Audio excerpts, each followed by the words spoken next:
Warrior or Priest is the question.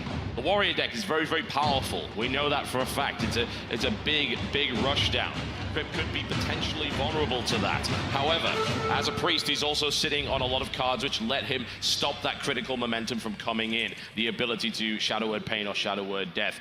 Priest on Priest. Artosis brings out the secret Priest deck. He said he didn't want to use it, and now he is going to. That's right. So just really quickly running through this deck, Circle Healings, Holy Smite, Power Word Shield, Light Wardens, Northshire Clerics. We've already got a lot of card draw. We've already got a lot of just good value already. In there as well. Right. Light Wardens are not something we've really seen all that much. They gain 2 attack every time they get healed, which is incredibly powerful.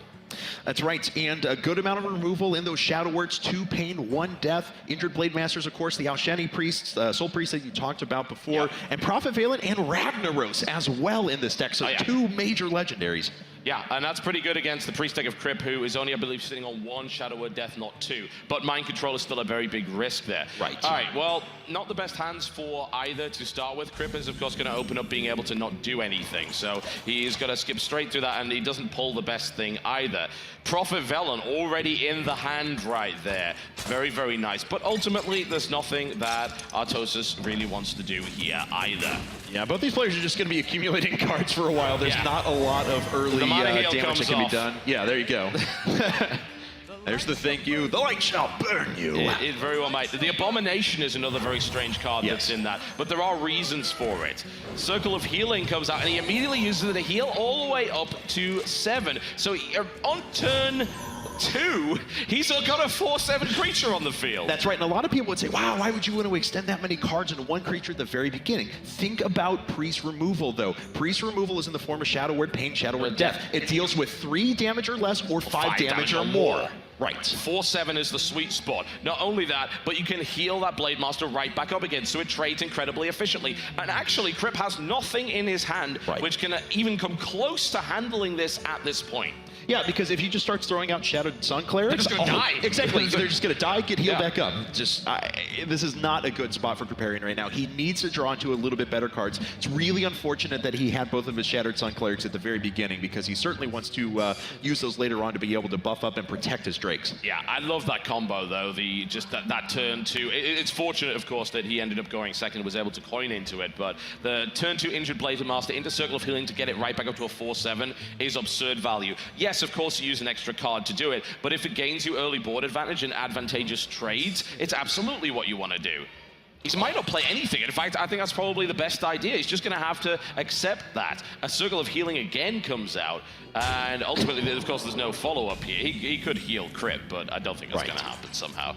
And we're getting, still nothing can be played. This is rough for Krip. He knows he can't just keep sitting there, so he's going to have to play out something which is going to at least be a bit of a bullet magnet for him. Out comes a Holy Nova, but the thing is, there's a Shadow Word Pain. That's going to die immediately. He doesn't even have to waste the damage there. To be honest, though, he may even attack into it just because he can heal it right back up, and then he can reserve the removal for later. Yeah, I mean, some players prefer to do that. Some players prefer to use cards in those kind of situations. It looks like Artosis prefers to use his minion and wants to hang on to the cards for later to get rid of, like, utility minions that are maybe behind taunt walls or something along those lines. Out comes the Injured Blade Master there. That's going to be a 4/5, not quite the match of his opponent there. And now we go on to turn 5 here for Artosis, and we could see Holy Smite and then just smack. That would work. Yeah, with the Northshire Cleric and then heal back up. He gets that as well. So wonder, he's going to go for that. I thought so. So we're going to see the Northshire Cleric come out. He's going to use his Circle or Healing Power. Probably just his Healing Power here. I would imagine. There you go. So the Northshire Cleric, every time something gets healed on your side of the board, that is a card drawn. And a Power Word Shield. It is the biggest, the scariest of Injured Blade Masters you will ever see. I don't think you really call it an Injured Blade Master anymore. It's a fully rehabilitated Blade Master. Yeah, it's actually like it's a cyborg Blade Master at this point. It's been buffed so much. We can rebuild him. We have the technology. All right, so the Holy Fire doesn't actually do enough damage to get rid of that, so that's unfortunate. Azure Drake is a possibility, but then it immediately dies. Yeah. Temple Enforcer, you never really want to play on your own. At least you can get rid of the North Shine Cleric, so that's gone. I think that was best, because if you throw the Azure Drake out there, all that would have happened was it would have died, then the Injured Blade Master would have healed. Card draw. Yeah, you're just giving your opponent a card. You can't do that. No, absolutely do not do that. Holy Fire actually comes out for him as well. This is the combo with that and Prophet Velen is obscene. It's just awful, and it's not what you want to get hit by. Prophet Velen, of course, is a 7/7 for 7 legendary that states that any healing, any damage you would do is doubled. So all of a sudden, that Holy Fire is doing 10 damage and healing you for 10. Man, Artosis is quite frankly destroying Grip right now. He's doing incredibly well. No mistakes have been made. Twilight Drake comes out, that's good. You know, that's at least something that doesn't die immediately. Yeah, and he can put that up with the Defender of Argus too, to at least give him a little bit of protection for a while. But the problem is he's just going to walk into things like Prophet Velen and... he's one mana away as well, so he couldn't do it this turn, which means that's probably not going to live through next turn. Again, at least it's a bit of a bullet magnet. He probably doesn't want to leave it on the field there. Prophet Velen could come out Ragnaros pulled as well, just to make matter even worse. Wow. All right. So, I mean, he could just go straight after the Twilight Drake, drop Prophet Velen or something like that, then heal back up for a ridiculous amount. Other possibility is, I mean, I know it's kind of weird to say that he would do it because it's an AoE. He could Holy Nova and then just use the attack of one. He could use the attack of the Blade Master to kill that off and not lose anything. So that might be the case here. We'll see if he goes for it, and that is exactly what he does. And you might think, well, why would he use AoE like that? But it's the best play. Ultimately, that doesn't do a lot of damage anyway. It's way better in this situation. Right. So let's see what Krip draws into here. It's a Shadow Word Death, Not which gonna again, help him. that four damage is the sweet spot. Shadow Word Death, Shadow Word Pain can't affect either the Injured Blade Master or the Argent Commander. And once again, he's kind of limited on options. He's only got one 4-mana creature, throws out a Temple Enforcer, and he can't actually heal anything with it. Well, the thing is, at least that doesn't die immediately. Like, it trades preferentially with both of these guys, which is good. However, the Holy Fire is sitting there. He could even play the Abomination if he so desires. So he may be able to break his way through it. He won't be able to kill it with the Holy Fire. It will only do 5, but regardless, it would still weaken the creature a bit. But you know, it's a good card to play right now. Yeah, it didn't buff anything, but it's got good stats for this situation.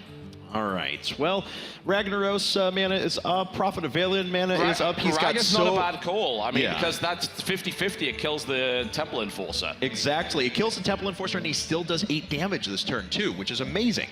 Regardless, you know, either he does 16 damage or he does 8 damage and kills the minion as well. MC's of course a risk. You know, it could get mind controlled. He's scared to play a big legendary against that. So Right, let's see. It's got to be Rag, surely. There it is. All right, Ragnaros is on the board, ladies and gentlemen.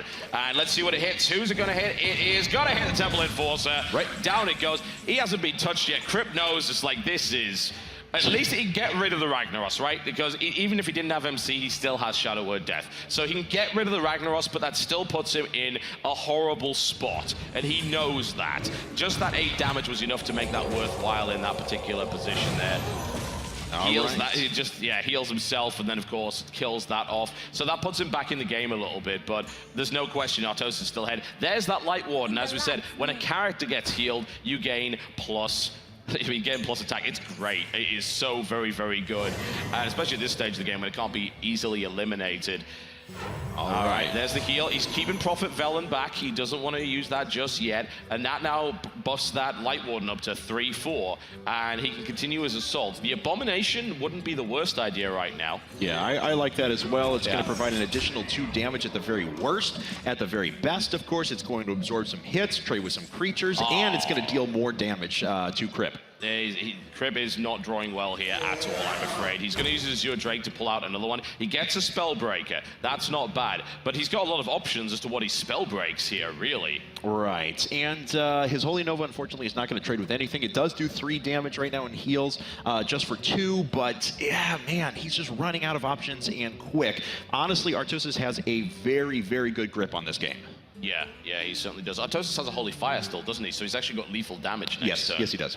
Yeah, he's going to have to do something to stop that from happening. So he likes to silence that. All right, so that's 4 now, 5. Oh, mind control coming out as well. 4, 8, 9. And he's dead. Holy Fire is there. So that is going to be game, I believe. Yeah, Don't do the mental arithmetic. Yeah, he's got it. Yeah, he very much does. There's the Holy Fire, and Artosis takes the GG right there. That's right, and he is now up 2-1. Artosis is 1 game away from taking the InnKeepers Invitational here at BlizzCon 2013. That deck is a monster. Yeah, we looked at it and said, that's a very strange kind of setup, but it's got so many options as well. The stuff we're talking about with the Alchemy Soul Priest earlier and the possibility of those big board clears with Circle of Healing is still an option in that deck. It is. And that's the best thing, because you're not relying on one thing. What we saw out of it was Injured Blade Master Circle of Healing. That was his basically best possible circumstance turn 2 play. But if he didn't get that and he pulls Circle later on, he's still got other things he can do with it. And that's why that deck is so good, because regardless of when you pull the cards, you've still got different uses for them as you go through. That's absolutely right. And we're actually going to get to take a look at Krip's last deck, which is, of course, that Mage deck entitled Turn 8. I hope he saved his best till last, because he's going to need it against that deck. That Priest deck from Artosis is terrifying. And the Injured Blade Master did a huge amount of work, stays alive till the very end of the game. Came out in turn 2, bear in mind, and didn't die at all. All right, guys, well, we are ready for our 4th game here of the finals. It is going to be Kripparrian versus Artosis. Artosis is up 2-1.